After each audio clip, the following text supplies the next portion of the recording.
kita akan coba menyelesaikan beberapa problem yang berkaitan dengan usaha energi dan juga penerapan kekekalan energi mekanik. Kita bisa melihat contoh soal yang terdapat pada Giancoli halaman 206. Saya mengambil nomor 37. Nah, di situ ada kasus sebuah mobil 1200 kg bergerak pada suatu permukaan horizontal memiliki kecepatan V 85 km per jam. Yang ditanyakan adalah saat benda itu menempuh sebuah pegas hingga terhenti secara penuh dalam jarak 2,2 meter. Artinya pegasnya terkompres sejauh 2,2 meter. Anda diminta menentukan berapa konstanta pegas tersebut. Nah guys, untuk menyelesaikan problem ini, tentu saja kamu harus menentukan dulu keadaan awal yang mana, keadaan akhir yang mana. Kemudian selanjutnya, kamu harus mengorganisir pada keadaan satu, gimana energi potensialnya, gimana energi kinetiknya. Apakah ada yang teregang pegasnya atau terkompres pegasnya, atau apakah bendanya bergerak atau dalam keadaan diam. Nah selanjutnya kamu juga harus mengorganisir energi-energi apa saja yang berada atau yang ada pada keadaan akhir. Apakah punya energi potensial, apakah posisi berubah, pegas teregang atau terkompres, atau kecepatannya gimana, apakah benda dalam keadaan bergerak atau dalam keadaan diam. For this case, keadaan awal mobil bergerak, berarti dia pasti punya energi kinetik. Apakah pegasnya teregang atau terkompres keadaan awal? Tidak, tapi berada dalam keadaan atau posisi equilibrium. So, energi potensial pegas 0. Bagaimana dengan ketinggian? Oke, di atas tanah, so kita anggap saja energi potensial gravitasi is equal to 0. Nah, selanjutnya saat dia menunggu pegas, maka tentu saja dia akan terus bergerak dong. Dia masih akan terus bergerak sampai pegas terkompres atau tertekan. Di situ dikatakan di soal sejauh 2,2 meter. Dan pada saat pegas tertekan sejauh 2,2 meter, mobil berada dalam keadaan diam. So, bisa dipastikan keadaan akhir akan ada energi potensial pegas karena pada saat itu ada perpindahan atau perubahan panjang pegas. Sedangkan energi kinetiknya akan sama dengan 0. Bagaimana dengan energi potensial gravitasi? Tetap sama aja di atas permukaan. So, pada kasus ini hanya ada dua energi yang coba diotak-atik. Yang pertama energi kinetik si mobil, dan yang kedua energi potensial pegas. Just do the math, menggunakan persamaan energi mekanik awal sama dengan energi mekanik akhir akan membantu kita untuk menemukan to find out berapa sebenarnya nilai konstanta pegas tersebut.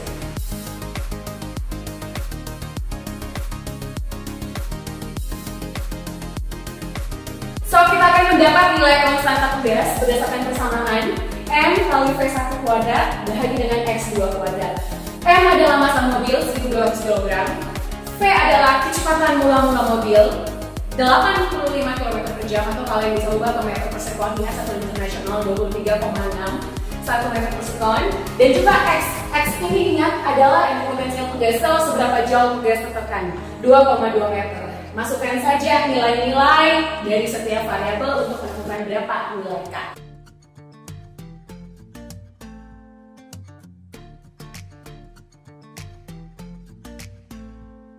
Kita akan mendapat nilai K sama dengan 1,38 kali 10 pangkat 5 Newton per meter. Kalian bisa cek kunci jawaban di Giancoli sekitar 1,4 kali 10 pangkat 5 Newton per meter. The same. Selanjutnya kasus roller coaster. Nah, soalnya seperti berikut. Sebuah mobil di taman hiburan bergerak melingkar tanpa gesekan pada lintasan yang ditunjukkan pada gambar berikut. Nah, kalian diminta menentukan berapa seharusnya nilai H minimum agar jika mobil bergerak dari keadaan diam di ketinggian A, dia akan bisa turun kemudian melintasi loop dan mencapai puncak dari loop yaitu di titik O. Nah, jadi kira-kira gambaran diagramnya seperti ini. Dia dilepas dari titik A. Berapa ketinggian, harusnya ketinggian mobil tersebut H minimum agar dia bisa paling nggak nyampe di atas puncak dari loop. Kalau misalnya dia dilepas dari ketinggian yang kurang dari H minimum, ya dia nggak akan mungkin bisa nyampe di titik O tersebut. Nah, untuk kasus ini kita bisa menggunakan persamaan hukum kekekalan energi mekanik. Oke, kita bisa menuliskan persamaan energi mekanik di titik A akan sama dengan energi mekanik di titik O. Selanjutnya, energi mekanik tentu saja penjumlahan dari energi potensial dan energi kinetik. Nah, sekarang kita akan langsung tinjau di titik A. Energi potensialnya tentu saja MdH minimum. Sedangkan untuk energi kinetiknya itu sama dengan 0 di titik O. Energi potensialnya berarti Mg dikali ketinggian O. Perhatikan, di O ini berapa ketinggiannya? Bisa nggak kalian tentukan? Jika ini R, maka ini R. So, ketinggiannya adalah betul sekali 2R.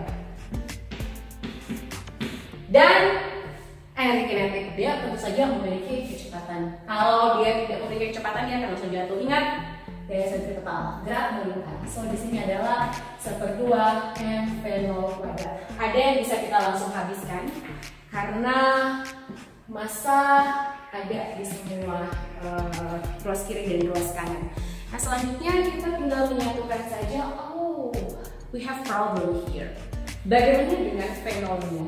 Bisa nggak kita menentukan berapa V0 atau kecepatan kereta saat dia di titik off? Nah, yang harus menjadi perhatian adalah kata minimum, H minimum.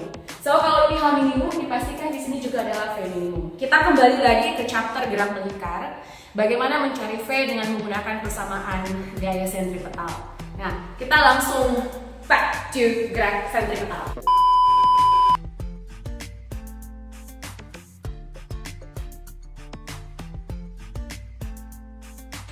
Oke, di gerak sentripetal kita sudah mempelajari untuk mencari berapa kecepatan. Kita langsung saja gaya-gaya sentripetal yang bekerja. Di posisi O sebenarnya ada dua gaya yang bekerja, yaitu gaya W dan juga gaya N. Tetapi karena kondisi dalam keadaan minimum, so N kita akan anggap mendekati 0. Nah, dengan menggunakan persamaan gaya sentripetal, sigma Fs sama dengan mv kuadrat per R. Satu-satunya gaya sentripetal yang bekerja adalah W, maka dengan mudah kita akan dapat, oh ternyata V-nya sama dengan akar GR. Nah, nilai akar VGR ini yang kita akan pakai untuk menyelesaikan persamaan usaha energi atau energi mekanik. So, persamaannya akan menjadi ini GH minimum. Ini akan sama dengan V0 kuadrat, berarti langsung saja GR. Oke, ini udah sama GR. Oh, G-nya juga bisa dihapus, habiskan.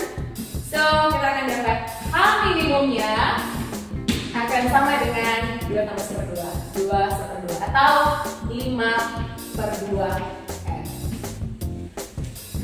Maka dipastikan mobilnya harus dilepas dari 5/2 R, ya tergantung R-nya berapa. Loopnya mau 10 meter, berarti 50/2 atau dari ketinggian 25 meter. Maka dia akan bisa mencapai ketinggian dari situ. It's very easy. Another one. Problem yang terakhir adalah sistem katrol. Katrol dihubungkan dengan dua benda yang memiliki massa berbeda. Awalnya, posisi awal atau keadaan awal, benda bermassa 12 kg berada pada ketinggian 2 meter, sedangkan benda bermassa 4 kg berada tepat di atas permukaan tanah. Kita bisa memperkirakan atau memprediksi kira-kira apa yang terjadi jika sistem saya lepas. Otomatis yang lebih berat akan bergerak ke bawah, sedangkan yang lebih berat akan bergerak ke atas. Yang menjadi pertanyaan adalah kira-kira berapa kecepatan 12 kg dan juga 4 kg saat benda yang bermassa 12 kg itu tepat mau menyentuh lantai. Nah, kasus ini sebenarnya sudah pernah kok kalian selesaikan pada saat kita membahas dinamika Newton. Let's check that out first. Dengan menggunakan pendekatan dinamika Newton, kita bisa menemukan berapa V-nya dengan mencari acceleration-nya terlebih dahulu. Sistem katrol hanya adalah sigma F bagi massa total. Masih ingat tidak? Hanya tentu saja WB kurang WA karena benda B massanya lebih besar. Sehingga kalau kita just do the math, we will find out acceleration is equal to 5 meters per second square. Pada dapat A, kita tinggal memasukkan untuk persamaan kinematika.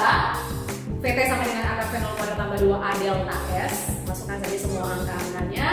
Maka kita akan menemukan nilai VT sama dengan akar 20 meter per second. Guys, this problem, kita bisa menyelesaikan problem ini dengan menggunakan pendekatan energi mekanik yang kekal.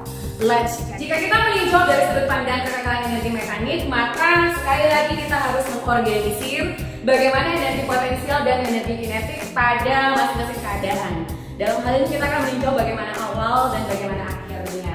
Awal, as you can see, there is no motion. Berarti energi kinetik A dan energi kinetik B itu akan sama-sama bernilai 0. Kemudian pada keadaan awal, benda A itu terletak di atas permukaan tanah. So kita anggap saja dari potensial A0. Sehingga satu-satunya energi yang ada yaitu energi potensial dari si B, which is MGHB. Jadi kalau kita totalkan, total energi mekanik pada keadaan awal itu hanya bernilai MGHB. Nah sekarang kita akan meninjau bagaimana keadaan energi potensial dan kinetik pada saat akhir. Nah saat akhirnya gimana? Saat akhir adalah ketika benda 12 kg sudah berada di permukaan tanah dan 4 kg itu naik. Nah pertanyaan saya, jika 12 kg turun sejauh 2 meter, maka si A akan naik sejauh exactly the same di 2 meter. So kita akan meninjau ada energi apa saja. Energi potensial A ada, of course. So saya harus tulis MGHA. Apakah ada energi kinetik? Oh tentu saja ada, karena saat itu mereka sedang bergerak. Hampir ya, jadi belum betul-betul diam, tapi hampir nyaris menyentuh tanah. So di sini juga ada 1/2 mv kuadrat. Kemudian energi potensial B 0, karena sekarang benda B berada di atas permukaan tanah. Dan apakah memiliki energi kinetik? Of course, pasti memiliki 1/2 mv kuadrat. Pertanyaannya, apakah kecepatan benda A dan benda B sama? Of course, the same. Karena sekali lagi percepatan sistem sama. Nah selanjutnya sesuai dengan hukum kekalahan energi mekanik, ingat total energi mekanik awal akan sama dengan energi mekanik akhir. Sehingga kita tinggal masukkan saja ke persamaan. Untuk energi mekanik awal hanya ada MGHB. Ingat ini adalah massa B ya, be careful karena massa A dan massa B itu tidak sama. So jangan lupa masukkan konstanta atau indeks dari masing-masing massa. So untuk energi mekanik awal hanya ada MD GHB. Nah, sama dengan energi mekanik akhir. Ini ada 3 komponen, be careful. MA, GH, A. Saya akan tambahkan aksen untuk menandakan adalah apa ketinggian akhir. Ini 1/2 MA VA kuadrat tambah dengan 1/2 MVB kuadrat. Ini adalah MVB. Ingat, VA dan VB itu nilainya sama ya. Jadi ini cukup tulis V aja sebenarnya. Nah, kita tinggal meneruskan persamaan untuk menyederhanakan.